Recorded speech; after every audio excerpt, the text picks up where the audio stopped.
This is your boy Nuts Gamer here, guys. In today's video, we're going to be talking about when to sell and when to buy on FIFA 19 Ultimate Team. Majority of when to sell players, because I know a lot of people are DMing me on Twitter in the comment section.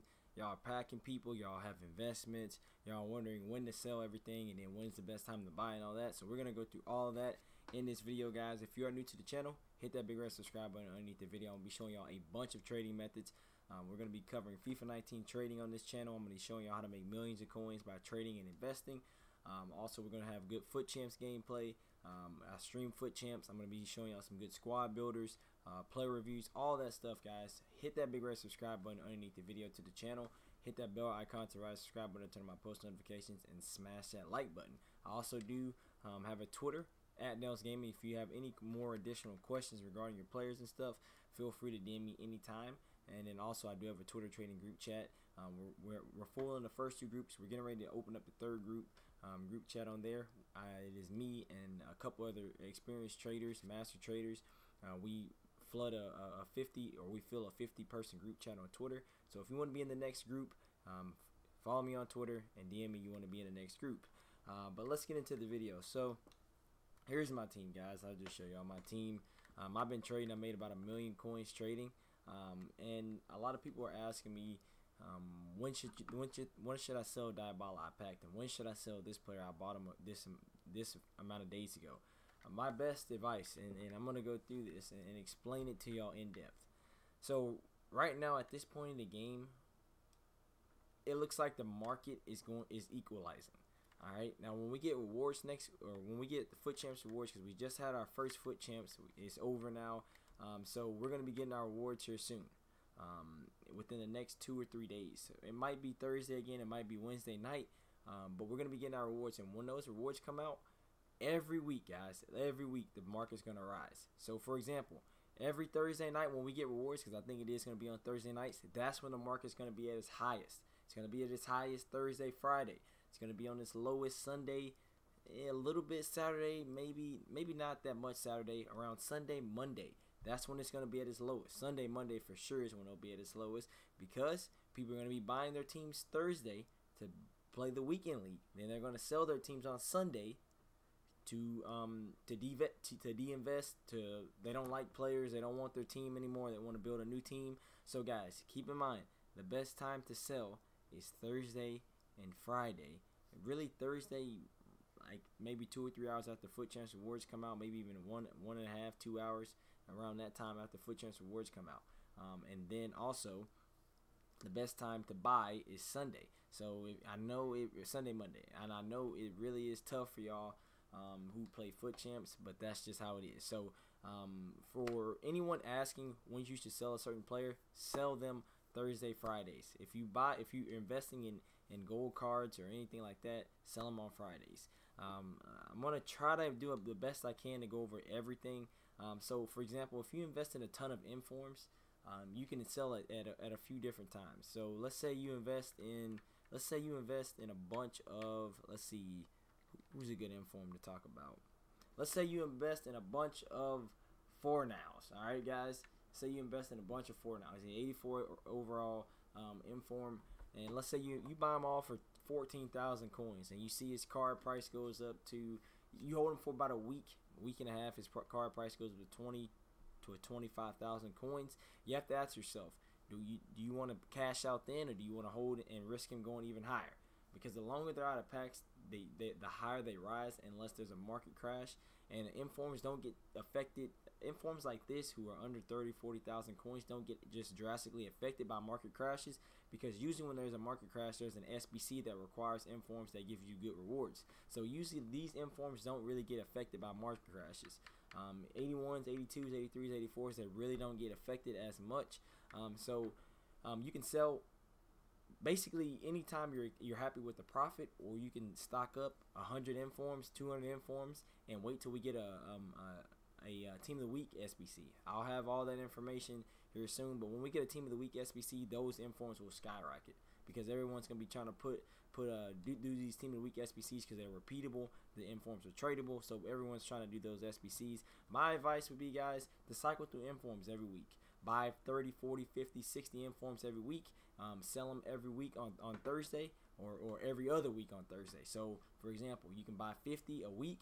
So buy 50 this week, buy 50 next week, all right? And then you would sell the 50 that you bought 2 weeks ago, 2 weeks later on that Thursday, Friday, and then you would sell the next Thursday, Friday, and then you just keep recycling and cycling, buying more, selling.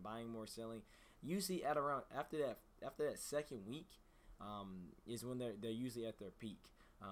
The only thing you need to worry about is them getting an upgrade or getting an additional inform, because they can't get an inform 2 weeks in a row, but the next week they can get an inform. So you just got to be paying attention to how those players how the informs that you're investing in are doing in real life if you're going to hold them for more than a week, because on that second week, that's when they're going to maximize and profit. Icons, guys, if you're going to buy and flip icons, buy icons during the day when the market's packed, sell them at night when no one's on the market overnight. That's the best for the UK. For the UK, like I said, buy them at around I would say between 6 and 8 p.m. UK time, and then get ready to sell them overnight when you go to sleep. Just list them for like 6 hours, and they will usually sell if you list them within a reasonable price, because a lot of people buy and sell icons and trade icons. Also, let's say, for example, let's say you pack somebody good right now. When's the best time to sell them? Thursday, Friday. That's what I'm gonna tell y'all from here on out. Gold cards, I'm talking about gold cards now. If you invest in gold cards, let's say, for example, let's say you do the SBCs, the advanced SBCs, and you pack an Aubameyang, or let's say you have your team already and you're wanting to know when to sell all your gold cards. Thursday, Friday from now on is the best time to sell, because that's when the market's going to be its highest because of Foot Champs rewards. Now, as far as if you're investing in gold cards for Player of the Month or marquee matchups, if you're investing in marquee matchups, let's go through this. Marquee matchups, bronze, silver, and gold. So we're going to be having our first investment guide come out in a few days for this upcoming marquee matchups. You sell those players in the hype. You sell Player of the Month cards in the hype. So what does that mean? That means, for example, marquee matchups come out every Thursday at 6 p.m. UK time. And the hype would be I would say in the hype is truly 30 minutes before the marquee matchups, or before that SBC comes out. So you would sell at 5:30, between 5:30 and 5:50 UK time. And I mean that's just what you would do. That's called selling in the hype. And why is that? Because, for example, if you buy let's say Barcelona and Real Madrid, let's say El Clasico, you invest Sunday night in a ton of Barcelona golds and Real Madrid golds, non-rares. Let's say you buy them all for 500 coins, and then they rise to 1,000. Well, Barcelona and Real Madrid is a bad example, because they're 9 times out of 10 going to get in, but they haven't before. So let's say you buy all those cards, all those golds for 500 to 600 coins, and let's say in the hype, when the marquee matchups are getting ready to drop that Thursday, they're going for 13, 14, 1500. All right, you go ahead and sell. Go ahead and sell. Take the 1,000 coins profit. Take the 800 to 1,000 coins profit per card. Because if they don't get a marquee matchup and you hold on to those cards, they're going to tank in price. Yes, if they do get a marquee matchup, they will go up. But, I mean, it's just a risk. High risk, high reward. So, my advice is always sell in the hype, because you guarantee yourself profit. Some people like to take the risk. Some people like to sell some. Some people like to sell some and hold some.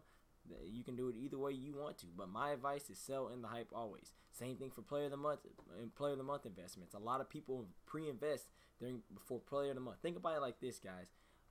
People know when the Player of the Month is going to come out.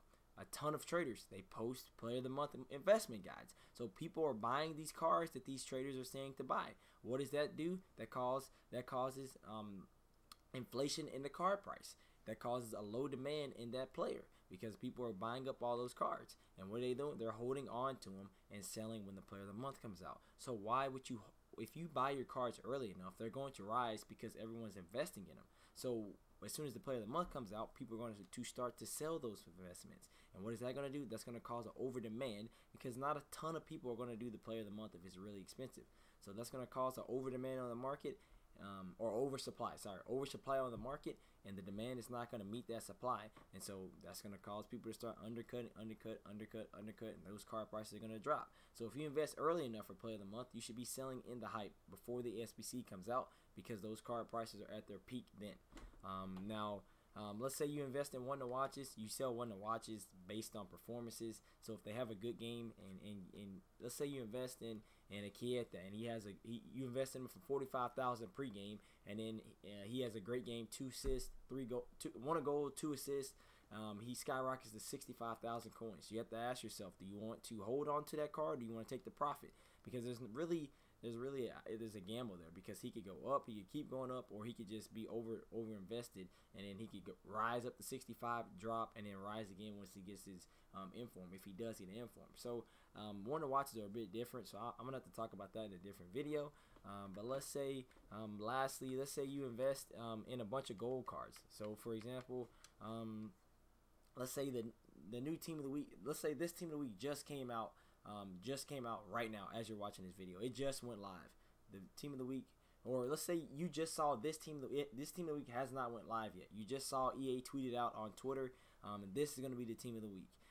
So what you would do is you go buy, for example, you go buy a bunch of Felipe Anderson's, his gold card, and then he would rise over the week. Why? Because he's not in packs. His gold card's not in packs, so no one's going to be packing it. People are still going to be buying it, but no one's going to be packing it, so it's not going to be a new supply of them on the market. So for that reason, his gold card price is going to rise. So you would want to sell that card. If you're investing in gold team of the week players, that's what it's called, then you would wait until I would say the tricky part is you're going to have to wait. You're going to have to either sell Friday, Saturday when the market's at its peak, or you're gonna have to sell Monday, Tuesday when the market kind of rebounds. And you could even sell Sunday. His card price might not go down because it's not in packs, and he's not gonna be in squad battle wars or anything like that. And I mean, that's a trickier one too. I would sell those cards, like I said, probably Friday, Saturday, or Tuesday. Now probably Tuesday would be the best, because I would say Tuesday, because he's still out of packs and it's been almost a week. So probably Tuesday would be the best to sell gold cards if you are investing in the gold cards that get informs, which is a great trading method, by the way, guys. If you don't follow EA on Twitter, make sure you follow EA or me on Twitter. I'll tweet out the team of the week, because the team of the week actually gets announced on Twitter before the team of the week comes on to the game. So you have a little bit of time, and those players still being in packs, to invest and get in on those cards. And also, guys, just in general, the market on a daily basis, guys, it's at its peak at between 5 and 7 p.m. UK time. All right. So now I would even say between 4 and 7 UK time is when the market is at its peak. That's when it's at its highest. So if you buy cards generally at night, or in the early mornings, I should say, for the UK. So let's say you buy cards at 6 a.m., 7 a.m., 8 a.m. UK time. They're going to be significantly more expensive and worth more between 4 and 7 p.m. UK time. And how do I know that? Because I've been doing it myself. For example, I'm going to give you a little bit of an example. I've been doing this with BPL and Bundesliga left mids. Look at this, guys. Look at how much I'm selling them for. 2,500, 1,400, 1,500, 1,000. 1,000, 1,400, 1,500. I've been selling these cards. I've been making 150, 200,000 coins. Now, I wouldn't say that much a day, but I've been making a ton of coins per day doing this trading method, guys. You will probably have to, if you can sell 100 in 3 hours. You can sell 100 easy in 3 hours. I haven't been doing it as much, not every day, but if you do pick them up in the early mornings in the UK, if you can be up in the early mornings, you can pick those cards up, and then you can sell them you can sell them all. Start listing them as soon as you get them, but you're mainly going to sell most of them between 4 and 7 p.m. UK time, and that's how I've made 974,000 coins, guys. So that is when to sell players in under 15 minutes, guys. Thank you all for watching. Like, subscribe to the channel. If you have any additional questions, feel free to DM me on Twitter or put some in the comment section. It's been your boy Nels Gaming. Peace out.